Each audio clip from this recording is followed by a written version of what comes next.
Hello everyone, आप सभी लोगों का स्वागत है टीचिंग परीक्षा के आज के इस वीडियो में, जिसके अंदर में फ्रेंड्स हम लोग एनसीईआरटी प्लस लूसेंट की जो एक विशेष श्रृंखला चला रहे हैं हमारे super TET, BPSC, C TET, UP TET, D triple SB के लिए।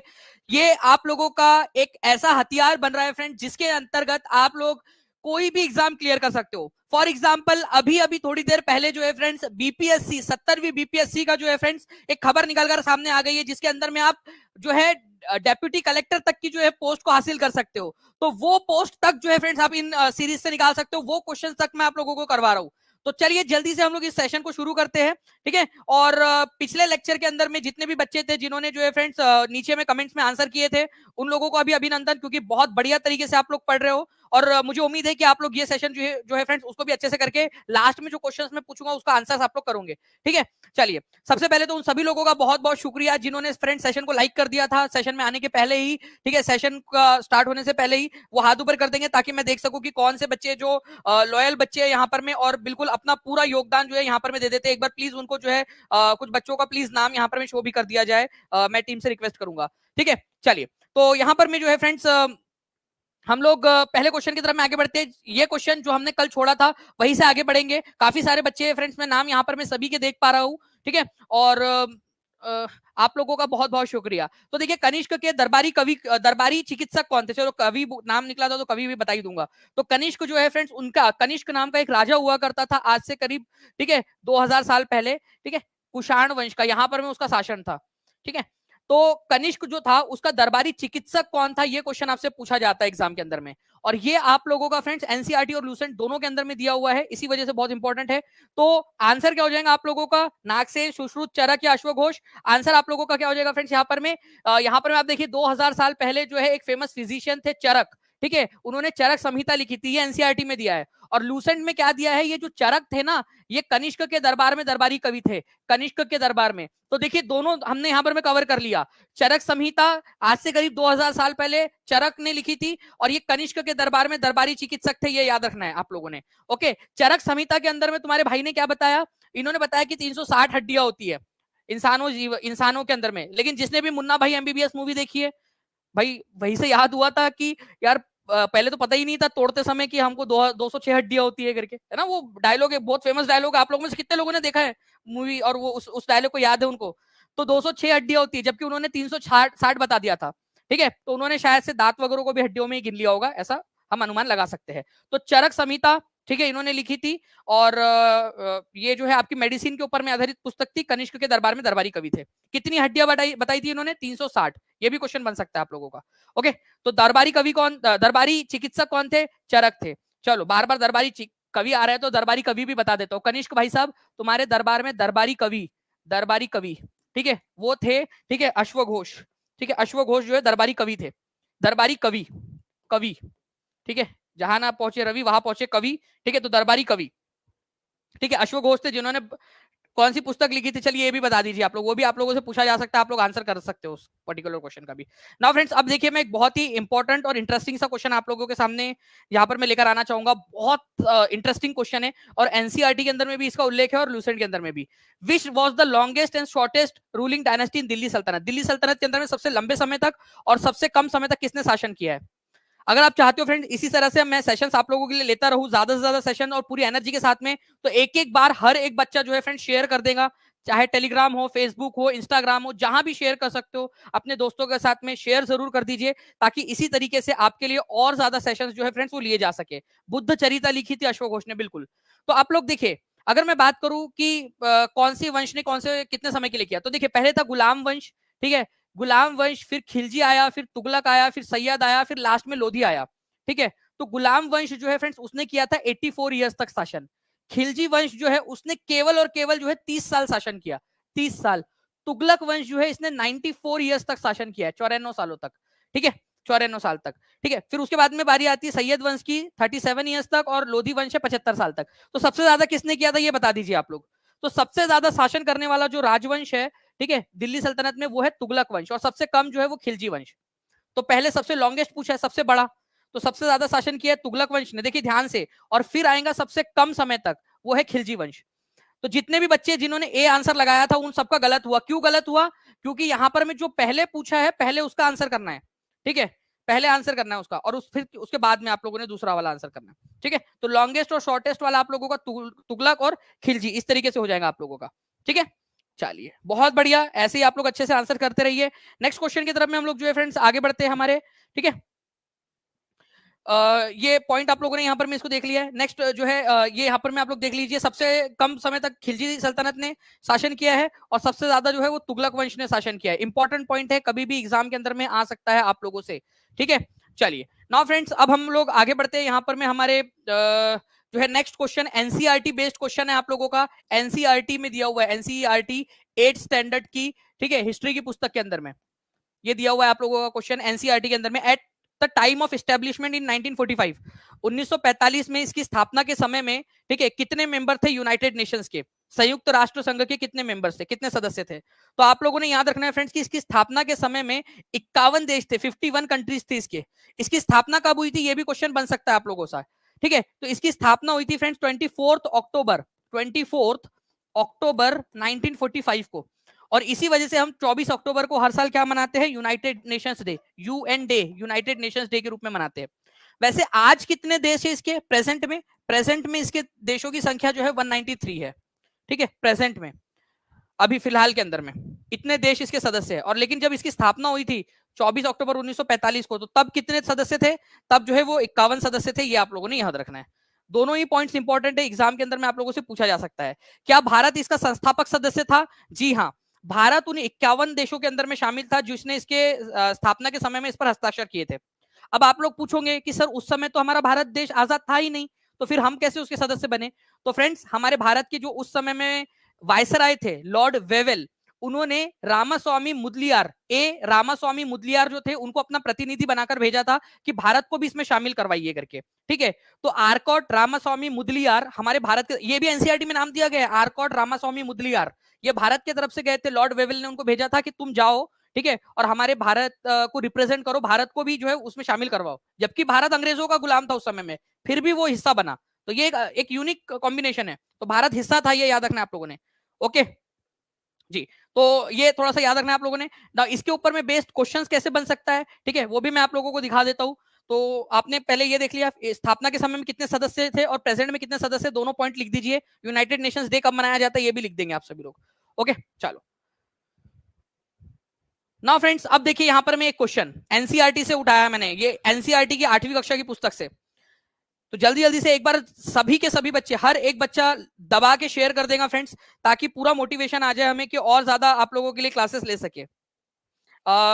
शादाब आलम सिद्दीकी जी, मैं ही पढ़ाऊंगा उसको, इकोनॉमिक्स को। ये टीआरई 2 में पूछा गया था सर, क्या बात है। देखिए आपके एक साथी ने, रुचि कुमारी ने, यहाँ पर मैं आपके लिए मोटिवेशन भी दे दिया है, ठीक है, रुचि कुमारी ने मोटिवेशन दे दिया है आपके लिए। तो यूनाइटेड नेशंस का चार्टर जो है फ्रेंड 1945 का, उस पर हस्ताक्षर किसने किए थे? रामास्वामी मुदलियार ने। रामास्वामी मुदलियार, आरकोट रामास्वामी मुदलियार उनको कहा जाता है, ठीक है, इन्होंने किए थे। ये बहुत ही इंपॉर्टेंट क्वेश्चन है आप लोगों का, ठीक है। तो प्लीज इस पर्टिकुलर पॉइंट को याद रखिए आप लोग, एग्जाम के अंदर में कभी भी पूछा जा सकता है।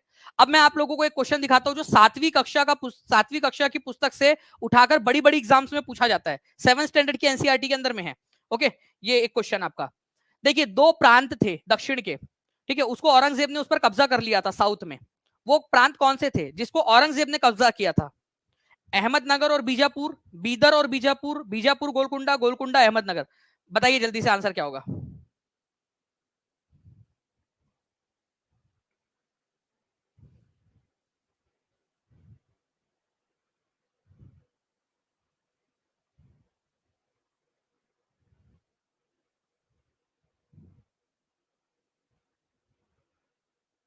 चलिए बहुत बढ़िया फ्रेंड्स, आप लोगों के देखिए यहाँ पर में आंसर्स आने स्टार्ट हो गए हैं, ठीक है।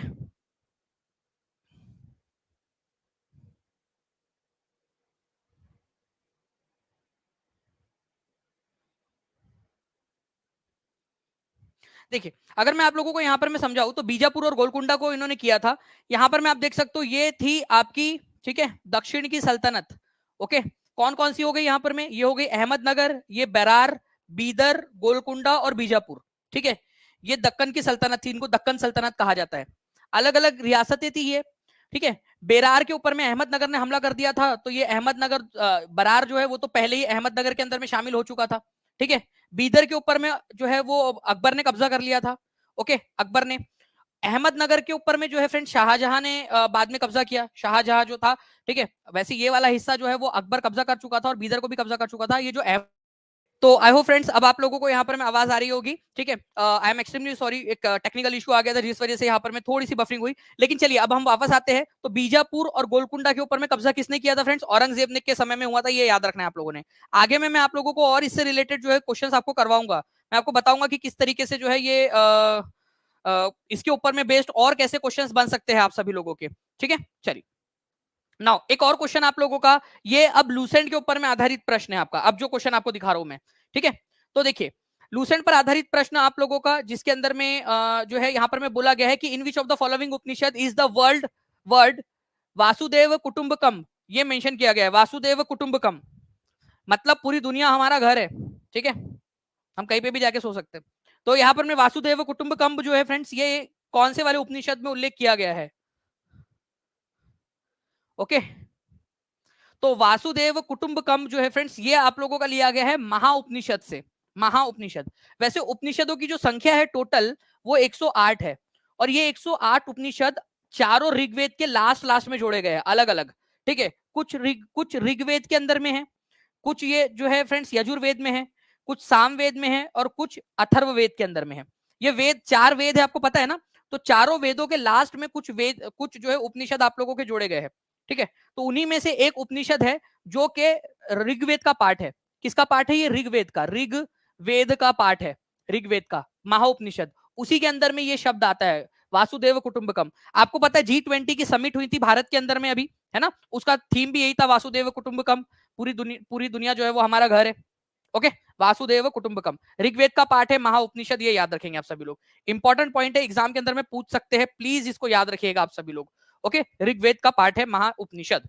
नेक्स्ट क्वेश्चन की तरफ में हम लोग आगे बढ़ते हैं फ्रेंड्स। अब ये क्वेश्चन का आंसर जिसने लगा डाला उसकी लाइफ झिंगा लाला।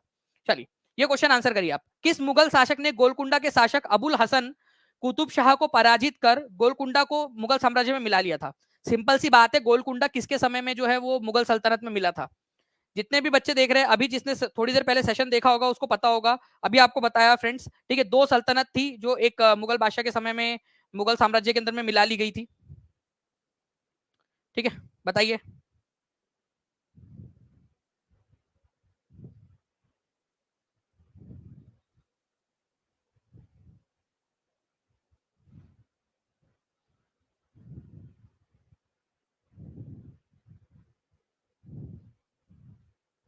चलिए बहुत बढ़िया फ्रेंड्स, आप लोगों के यहाँ पर में आंसर्स जो है वो आ रहे हैं यहाँ पर, ठीक है। चलिए नेक्स्ट आगे बढ़ते हैं हम लोग। यहाँ पर में औरंगजेब इसका आंसर हो जाएगा। मैंने आपको बताया कि बीजापुर और गोलकुंडा ये 2 रियासतें थी जो औरंगजेब के समय में भारत मुगल सल्तनत के अंदर में मिलाई गई थी, ठीक है। बीजापुर और गोलकुंडा याद रखना है आप सभी लोगों ने, ठीक है। चलिए अहमदनगर किसके समय में मिलाई गई थी? आपको अभी बताया मैंने, शाहजहां के समय में, शाहजहां के समय में, शाहजहां के समय में, ये याद रखना है आप लोगों ने। और बीदर पर कब्जा किसने किया था? अकबर के समय में। तो ये भी पॉइंट आप लोगों के लिए इंपॉर्टेंट हो जाते हैं। ओके चलिए, भारत के अंदर में सबसे ज्यादा कौन से वाले वन पाए जाते हैं? अब देखिए यहाँ पर मैं ना आप लोगों को एक चीज बता दूं, ओके, कि भारत में कौन से वाले वन सबसे ज्यादा पाए जाते हैं, ये आप लोगों को सबसे जो एक्यूरेट आंसर है, जो सबसे क्लोजेस्ट आंसर है वो बताना है। ट्रॉपिकल एवरग्रीन फॉरेस्ट, ठीक है, वो भारत में नहीं पाए जाते, ठीक है। भारत जो है उसमें कौन से वाले फॉरेस्ट पाए जाते हैं? ये देखिए, ये हमारी दुनिया है, मान लीजिए हमारा भारत यहाँ पर में है, ठीक है। ये जो 2 लाइन है आपकी, ये यहां से जाती है कर्क रेखा, यहां से जाती है मकर रेखा। तो कर्क रेखा और मकर रेखा के बीच वाला जो एरिया है उसको बोलते हैं ट्रॉपिकल जोन। तो भारत में भी बहुत बड़ा एरिया ट्रॉपिकल है, उष्णकटिबंधीय क्षेत्र है। तो उष्णकटिबंधीय पर्णपाती वन यहाँ पाए जाते हैं, उष्णकटिबंधीय पर्णपाती। लेकिन ट्रॉपिकल डेसिडुअस 2 बार दिया है। तो फ्रेंड्स मैं आपको बता दूं, भारत में ट्रॉपिकल मॉइस्ट डेसिडुअस फॉरेस्ट पाए जाते हैं। अगर ये ऑप्शन में दोनों पॉइंट दिया जाए तो पहला प्रेफरेंस आपने इसको देना है और सेकंड प्रेफरेंस इसको देना है, ठीक है। ये याद रखिए आप लोग। ट्रॉपिकल डेसिडुअस पाए जाते हैं। ट्रॉपिकल डेसिडुअस के भी 2 प्रकार है, ठीक है। एक होता है ट्रॉपिकल ड्राई डेसिडुअस, उष्णकटिबंधीय जो है शुष्क वन, ठीक है, पर्णपाती वन। और एक होता है उष्णकटिबंधीय नम पर्णपाती वन। पर्णपाती का मतलब जो अपने गर्मी के समय में अपने पत्ते गिरा देते हैं, नंगू पुंगू हो जाते हैं, ठीक है। और एवरग्रीन मतलब जो हमेशा हरे भरे रहते हैं। ये फर्क है दोनों में। ओके, तो आंसर क्या होगा फ्रेंड्स आप लोगों का? सबसे क्लोजेस्ट वाला आंसर होगा ट्रॉपिकल मॉइस्ट डेसिडुअस फॉरेस्ट। अगर ये क्वेश्चन जानबूझ के यहाँ पर मैं लिया है मैंने कि दो ऑप्शन अगर इस तरीके से आए तो पहला प्रेफरेंस इसको देना है। ट्रॉपिकल डेसिडुअस पाया जाता है, लेकिन ट्रॉपिकल डेसिडुअस में भी ड्राई और मॉइस्ट होते हैं, तो मॉइस्ट वाले सबसे ज्यादा पाए जाते हैं आप लोगों के, ट्रॉपिकल मॉइस्ट फॉरेस्ट। ठीक है, ये याद रखेंगे आप लोग, इंपॉर्टेंट है। मैं आप लोगों को एक दिखाता हूँ यहाँ पर, मैं एक इमेज के थ्रू दिखाता हूँ आप लोगों को। यहाँ पर मैं देखिए ट्रॉपिकल जो मॉइस्ट डेसिडुअस फॉरेस्ट है आप लोगों के, वो सबसे ज्यादा पाए जाते हैं, जो आप लोग ग्रीन कलर के अंदर में देख पा रहे होंगे यहाँ पर। ओके, चलिए नाउ फ्रेंड्स नेक्स्ट क्वेश्चन की तरफ में हम लोग आगे बढ़ते हैं हमारे। ठीक है, एक क्वेश्चन है जो कि आप लोगों के AWES की जो एग्जाम थी उसके अंदर में पूछा गया था। ओके, ये क्वेश्चन AWES की एग्जाम के अंदर में पूछा गया क्वेश्चन, निम्नलिखित में से किस मुगल बादशाह के शासनकाल को स्थापत्य कला का स्वर्ण युग कहा जाता है? ठीक है, आर्किटेक्चर का गोल्डन एज। और एक और क्वेश्चन बनता है, वो है आप लोगों का पेंटिंग का गोल्डन एज। ठीक है, golden age of painting, golden age of painting. ठीक है, पेंटिंग, ये भी आप लोगों ने याद रखना है। तो गोल्डन एज ऑफ पेंटिंग, स्थापत्य कला का, स्थापत्य कला मतलब आर्किटेक्चर, जो भवन निर्माण है, तो भवन निर्माण का जो है वो माना जाता है शाहजहां के काल को। और अगर मान लीजिए आप लोगों से बोला जाए कि गोल्डन एज ऑफ पेंटिंग, ठीक है, चित्रकला का स्वर्ण युग किसको कहा जाता है? वो कहा जाता है जहांगीर के काल को, जहांगीर के काल को। ठीक है, ये भी इंपॉर्टेंट पॉइंट बनता है, दोनों पॉइंट एग्जाम के अंदर में पूछे जा सकते हैं।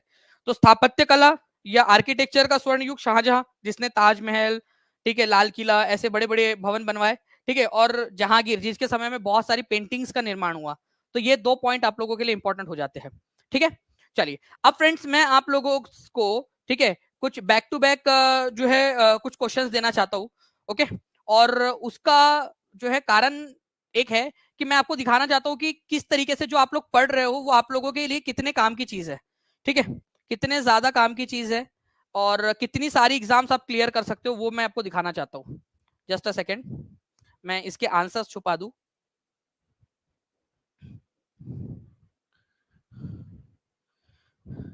चलिए, आप लोगों को पता है फ्रेंड्स, मैंने ये क्वेश्चन आपको करवाया, who deciphered the Brahmi inscription of Ashoka for the first time? Ashoka के ब्राह्मी इंस्क्रिप्शंस को किसने जो है वो किया था? जी बिल्कुल, ये यूटेट में भी काम आएगा एडिटर जी। ठीक है, तो देखिए अशोका के ब्राह्मी स्क्रिप्ट को, ब्राह्मी स्क्रिप्ट मतलब जो भारत की सबसे पुरानी लिपि है, ठीक है, उसको 1837 में किसने पढ़ा था? ये क्वेश्चन आप लोगों से मैंने करवाया था, है ना? आप लोग आंसर कर रहे हो सारे के सारे लोग। अब आप लोग देखिए फ्रेंड्स, कितनी सारी एग्जाम्स के अंदर में क्वेश्चन आ चुका है। ये देखिए, अशोका के इंस्क्रिप्शन फर्स्ट किसने लिखे, किसने पढ़े थे? आप आंसर करो इसमें से। आईएएस में आ चुका है, एमपीपीसीएस में आ चुका है, बीपीएससी में आ चुका है, यूपीपीसीएस मेंस में आ चुका है, छत्तीसगढ़ पीसीएस में आ चुका है। फिर से देखिए यूपीपीसीएस मेंस 2008 में ब्राह्मी लिपि को सर्वप्रथम किसने पढ़ा था? ठीक है, चलिए ये भी आंसर कर सकते हो आप लोग। इसको मैं 1 नाम दे देता हूं, इसको 2 नाम दे देता हूं और इसको 3 नाम दे देता हूं। ठीक है, इतनी सारी एग्जाम्स एक साथ आप लोग क्लियर कर रहे हो, बताओ। ठीक है, लड़कों अपने मम्मी से बोल दो कि लड़की देखना स्टार्ट कर दो, दानिश सर की क्लास देख रहा हूं बोलना मैं। ठीक है, और लड़कियों अपने पापा को बोल दो कि लड़के देखना बंद कर दो, पहले एग्जाम दूंगी उसके बाद में शादी करूंगी, जो भी आप लोगों का है। ठीक है, अब पता नहीं ये मैनेज कैसे होगा ये दोनों चीजें। ठीक है, लड़कों को लड़कियां देखना है, ठीक है, उनकी शादी के लिए, और लड़कियों को मना करना है, तो ये बीच का रास्ता निकाले तो निकाले कैसे? चलिए फ्रेंड्स, तो ये दो चीजें ये याद रखना है आप लोग। हर कोई जो है 1 2 3 ये आंसर्स करेगा और कमेंट में मुझे सभी बच्चों के आंसर्स चाहिए यहाँ पर मैं। ओके, इंपॉर्टेंट है बहुत ज्यादा, इसीलिए कह रहा हूं आप लोगों को कि इसको आप लोग आंसर करिए। ठीक है, नाउ अब आगे बढ़ते हैं हम लोग फ्रेंड्स। यहाँ पर मैं एक और क्वेश्चन की एनसीईआरटी बेस्ड क्वेश्चन है आप लोगों का। Which is the oldest mountain range in India? Bharat की सबसे पुरानी जो है वो पर्वत श्रृंखला कौन सी है? पर्वत श्रृंखला, ये हमारा भारत है मान लीजिए। ठीक है, तो यहां पर में, ठीक है, यहां पर में है हिमालय। हिमालय जो है फ्रेंड्स वो यंग है, ये याद रखना है आप लोगों ने, वो यंग है, यंग फोल्ड माउंटेन की कैटेगरी में आता है। ठीक है, तो वो पुराना तो हो नहीं सकता। पुराने की जब बात हो रही है ना यहाँ पर में, तो वो है अरावली, ये यहाँ पर में जो है अरावली है, अरावली पर्वत श्रृंखला आप लोगों की, अरावली यहाँ पर में। तो अरावली पर्वत श्रृंखला भारत की सबसे पुरानी पर्वत श्रृंखला है, सबसे पुराने फोल्ड माउंटेन भारत के, वलित पर्वत। ठीक है, और वो कब के जमाने के पता है? जब भारत जो है वो गोंडवाना लैंड का पार्ट हुआ करता था। मैंने पेड क्लास के अंदर में जितने भी बच्चे सुपर टेट में है, बीपीएससी टीआरई के बैच के अंदर में है, केवीएस में, डीट्रिपल एस में, उन लोगों को याद होगा मैंने एक बार एक क्लास ली है पेड क्लास में, जिसमें मैंने टेक्टोनिक प्लेट थ्योरी करवाई थी, गोंडवाना लैंड, ठीक है, तेथिस सी, ठीक है, और पेंजिया, पेंथालासा, वो सब करवाया आप लोगों को। ओके, तो उसके अंदर में मैंने बताया था आपको कि भारत एक समय गोंडवाना लैंड का पार्ट था, तो गोंडवाना लैंड के समय से अरावली उसका हिस्सा है। ठीक है, चलो, तो ये भी एक पॉइंट है। आई होप आप लोगों ने इसको भी जो है फ्रेंड्स अब याद कर लिया होगा अच्छे से। होपफुली। चलिए नेक्स्ट क्वेश्चन की तरफ में हम लोग आगे बढ़े हमारे, जस्ट अ सेकेंड।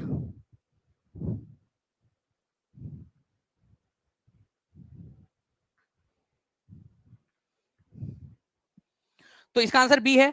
ओके, तो अरावली पर्वत श्रृंखला यहां पर में आप लोग देख सकते हो फ्रेंड्स, ठीक है, इधर साइड के अंदर में सबसे पुरानी पर्वत श्रृंखला। अब देखिए दुनिया की सबसे बड़ी रिवर बेसिन कौन सी है, लार्जेस्ट रिवर बेसिन। अभी रिवर बेसिन क्या होता है, देखिए फ्रेंड्स कोई एक नदी है मान लीजिए, ठीक है, ये नदी है, ठीक है, जितना एरिया ये कवर कर रही है और इसकी कुछ सहायक नदियां होंगी जो इसके अंदर में आकर मिलती है, ठीक है, और इन सहायक नदियों की भी कुछ सहायक नदियां होंगी जो इनमें आकर मिलती होंगी, इस तरीके से छोटी छोटी सी नदियां होंगी, ठीक है। तो ये जो पूरा एरिया होता है ना, ये जो कवर होता है पूरा आप लोगों का, ये जो पूरा एरिया है, ये नदी और उसकी सहायक नदियां और उनकी भी सहायक नदियां जो एरिया कवर करती है उसको बेसिन, रिवर बेसिन बोलते हैं। तो दुनिया का सबसे बड़ा रिवर बेसिन कौन कवर करता है, कौन सी नदी जो है वो कवर करती है, तो दुनिया का सबसे बड़ी रिवर बेसिन जो है वो बनाती है आपकी अमेजोन नदी। अमेजोन नदी कौन से महाद्वीप में है ये बताइए आप लोग, एशिया में है, अफ्रीका में है, north America, south America, Australia, Antarctica, कहां पर में लोकेटेड है, अमेजोन रिवर वैली कहां पर में है, ठीक है। तो अमेजोन रिवर वैली जो है फ्रेंड्स ये याद रखना है आप सभी लोगों ने, साउथ अमेरिका में है, साउथ अमेरिका, ठीक है, ये भी एक इंपॉर्टेंट पॉइंट बन जाता है आप लोगों का। ओके, एनसीईआरटी के अंदर में दिया हुआ है, साउथ अमेरिका के अंदर में है अमेजोन रिवर वैली, दुनिया की सबसे लंबी रिवर वैली, सबसे बड़ी रिवर वैली। ओके चलो, तो आप लोगों को दिखा भी देता हूं मैं फ्रेंड्स कि किस तरीके से ये बड़े लेवल के ऊपर में जो है एरिया कवर करती है। आप देखिए यहाँ पर में इतना बड़ा एरिया जो है वो कवर करती है, जिसमें ब्राजील, वेनेजुएला, इक्वाडोर, ठीक है, पराग्वे, ठीक है, Bolivia, Peru, Colombia, Ecuador, Guyana, ये सारे के सारे देश आ जाते हैं इसके अंदर में, ठीक है। चलिए नाउ नेक्स्ट क्वेश्चन की तरफ में आगे बढ़ते हैं हम लोग फ्रेंड्स आप लोगों के, ठीक है। और ये क्वेश्चन जो है आप लोगों का 8वीं कक्षा का क्वेश्चन है, 8वीं कक्षा की ज्योग्राफी का पहला क्वेश्चन, 8th स्टैंडर्ड, ठीक है, ज्योग्राफी, ठीक है, फर्स्ट चैप्टर। ओके, भारत का कुल क्षेत्रफल दुनिया के कुल भौगोलिक क्षेत्रफल का कितना, लगभग कितना प्रतिशत है, और मैं आप लोगों से कहूंगा कि भारत जो है वो दुनिया का कितनेवें नंबर का जो है वो सबसे बड़ा देश है वो बता दीजिए, ठीक है।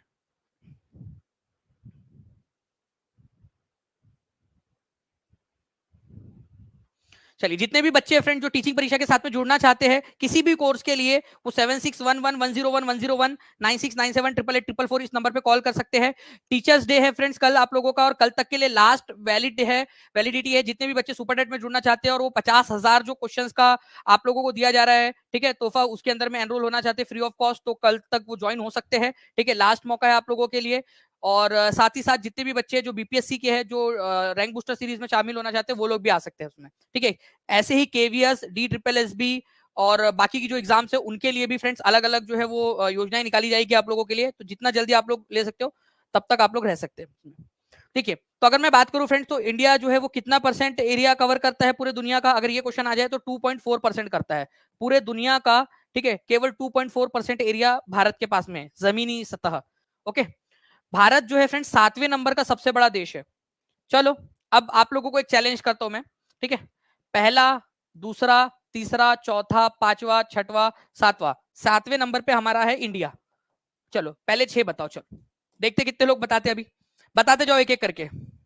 जी हैप्पी टीचर्स डे आप सभी को भी एडवांस में, थैंक यू पीयू जी, ठीक है, थैंक यू वेरी मच सभी को। तो देखिए अगर मैं एक एक करके बात करूं फ्रेंड्स यहाँ पर आप लोगों के लिए, तो पहले नंबर पे आता है आप लोगों का रशिया, सबसे बड़ा देश है, ठीक है। दूसरे नंबर का देश कौन सा है, ठीक है, कई सारे लोगों को दूसरे नंबर का नहीं पता होगा, जल्दी बताइए दूसरे नंबर पे कौन आएगा। ओके, थर्ड नंबर का अगर मैं बात करूं आप लोगों से, थर्ड नंबर पे कौन है ये आप लोगों को बताना है, ठीक है, और फोर्थ नंबर पे कौन है, तो थर्ड नंबर पे है यूएसए, ठीक है, और फोर्थ नंबर पे है चाइना। अभी भी आप लोगों ने सेकंड नंबर का नहीं बताया, कितने लोग हैं जो बता सकते हैं सेकंड नंबर पे कौन है। ओके, फिर चाइना के बाद में बारी आती है फ्रेंड्स आप लोगों के ब्राजील की, ब्राजील, ठीक है, ब्राजील देश है आपका 5वें नंबर पे। छठवें नंबर के ऊपर में कौन सा है, तो छठवें नंबर के ऊपर में है आप लोगों का ऑस्ट्रेलिया, ठीक है, ऑस्ट्रेलिया, ऑस्ट्रेलिया, ठीक है, ऑस्ट्रेलिया। अभी भी आप लोग बताएंगे कि सेकंड नंबर पे कौन है रशिया के बाद में, देखते कितने लोग सही आंसर कर पा रहे हैं। एक बार सेशन को लाइक भी करते रहेंगे फ्रेंड जितने भी लोग देख रहे हैं, ठीक है, और जिन्होंने भी चैनल को सब्सक्राइब नहीं किया चैनल को सब्सक्राइब जरूर कर लीजिएगा। तो देखिए अगर मैं बात करूं फ्रेंड्स यहाँ पर मैं आप लोगों की इस पर्टिकुलर पॉइंट की, ठीक है, तो रशिया के बाद में जो बारी आती है वो आती है कनाडा की, ये याद रखना है आप लोगों ने, कनाडा, कनाडा सेकंड नंबर का जो है वो सबसे बड़ा देश है, तो आप लोग आंसर करें, जितने भी बच्चों ने आंसर किया है कांग्रेचुलेशंस, कमेंट्स के अंदर में आंसर्स करते रहेंगे आप लोग इसी प्रकार से, ठीक है, ताकि आगे में भी आप लोगों के लिए इसी तरह से और भी बहुत सारी जो है वो चीजें की जा सके। ओके, चलिए तो फ्रेंड्स यहाँ पर मैं जो है अभी कुलदीप सर की भी क्लास है, तो मैं यहाँ पर मैं आज बहुत लंबी क्लास नहीं लूंगा, ठीक है, आप लोगों को आज जो है वो इसको छोड़ देते हैं ताकि कल हम लोग जो है और अच्छे से क्लास ले सके। कल 1 बजे, ठीक है, बीपीएससी की एक बड़ी क्लास है, बीपीएससी के लिए जितने भी बच्चे कर रहे हैं, चाहे अगर आप लोग कोई और भी एग्जाम के लिए कर रहे हो तो भी आप लोग आ सकते हो 1 बजे, क्योंकि टॉप 100 क्वेश्चंस मैं करवाने वाला हूँ कल 1 बजे वाली क्लास में, ठीक है। चलिए, तो सेशन को लाइक जरूर कर दीजिएगा फ्रेंड्स, जितने भी बच्चे टीचिंग परीक्षा चैनल को सब्सक्राइब करके बेल आइकन जरूर दबा दीजिएगा, ठीक है। मिलते हैं हम लोग हमारे नेक्स्ट लेक्चर में, तब तक के लिए thank you very much friends, ठीक है। जो भी बच्चे टीचिंग परीक्षा के साथ में जुड़ना चाहते हैं 7611101101 96978844 इस नंबर पे कॉल या व्हाट्सएप कर सकते हैं, और जो बच्चे बाद में देख रहे हैं वो लोग भी लाइक जरूर कर लिया कीजिए, ठीक है, और सेशन को शेयर भी कर दिया कीजिए। ओके, चलो thank you friends, bye, God bless you, thank you, bye.